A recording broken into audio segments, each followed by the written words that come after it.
Visca Sant Narcís i les Fires de Sant Narcís. Recordeu que és el meu últim llibre que ha editat la Diputació de Girona dins de la col·lecció Quaderns de la Revista de Girona.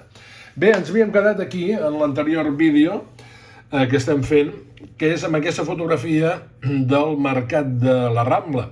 Aquesta foto és de l'any 1905 i aquí va ser el primer lloc on es varen fer les Fires de Sant Narcís, les parades i les atraccions de les Fires. Després es va fer a partir de l'any 1900 a la plaça de la Independència. Adoneu-vos dels vestits, que curiós. És una de les primeres fotografies que es guarden de les Fires de Sant Narcís, de les parades de la plaça de la Independència a partir de l'any 1900 que es van traslladar aquí.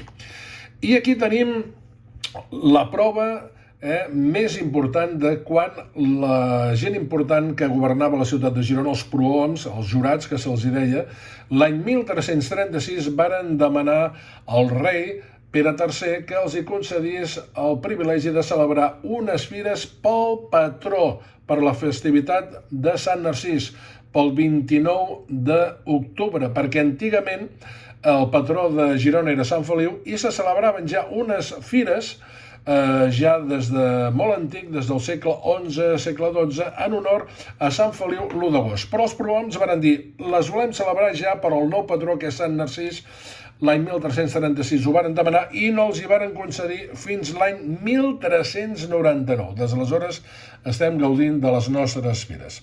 Amics i amigues, seguirem parlant de les Fires de Sant Narcís i salutacions cordials també d'en Bernat de Claravall, el meu fill, que és qui enregistra aquests vídeos.